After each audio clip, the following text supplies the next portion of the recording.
नमस्कार, लोकमत राजस्थान में आप सभी का स्वागत है। मैं आपके साथ मोनिका राठौड़। अमेरिका और चीन के बीच चली आ रही ट्रेड वॉर अब ठंडी पड़ती दिख रही है। साउथ कोरिया में अमेरिकी राष्ट्रपति डोनाल्ड ट्रंप और चीनी राष्ट्रपति शी जिनपिंग की मुलाकात के बाद दोनों देशों के रिश्तों में एक नया मोड़ आ गया है।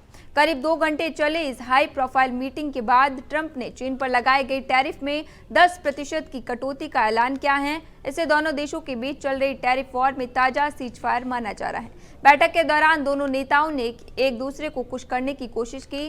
ट्रंप ने चीन की संवेदनशील ताइवान नीति पर चुप्पी साधी, वहीं चीन ने रेयर अर्थ डील कर ट्रंप को खुश कर दिया। दिलचस्प बात यह है कि ट्रंप ने अप्रैल में चीन की यात्रा का भी ऐलान कर दिया है।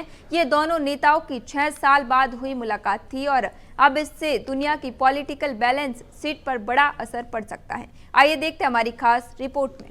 बता दें, साउथ कोरिया में हुई इस अहम मुलाकात ने पूरी दुनिया का ध्यान अपनी ओर खींच लिया है। अमेरिकी राष्ट्रपति डोनाल्ड ट्रंप और चीनी राष्ट्रपति शी जिनपिंग के बीच करीब 2 घंटे तक चली बातचीत में दोनों देशों ने रिश्तों की कड़वाहट को कम करने की कोशिश की।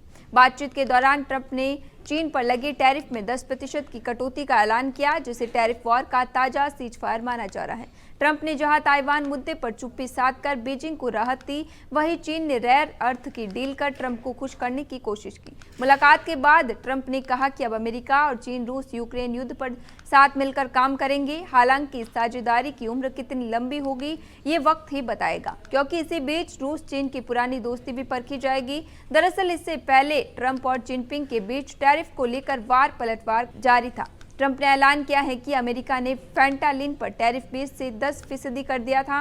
वहीं अमेरिका का चीन पर कुल टैरिफ 57 से घटकर 47 कर दिया है। उन्होंने कहा कि अमेरिका ने चीन के साथ 1 साल का व्यापार समझौता किया है, जिसे नियमित तौर पर आगे बढ़ाया जाएगा। वहीं चीन ने अमेरिका को दुर्लभ खनिज तत्वों का निर्यात जारी रखने का भरोसा दिया है। ट्रंप ने भी कहा है कि रेयर अर्थ मटेरियल को लेकर कोई गतिरोध अब नहीं है। अब इन सब के बीच दिलचस्प बात यह है कि ट्रंप ने अप्रैल में चीन की यात्रा का ऐलान किया है। ये दोनों नेताओं की 6 साल बाद हुई मुलाकात थी, जो आने वाले दिनों में दुनिया की राजनीतिक समीकरणों को गहराई से प्रभावित कर सकती है।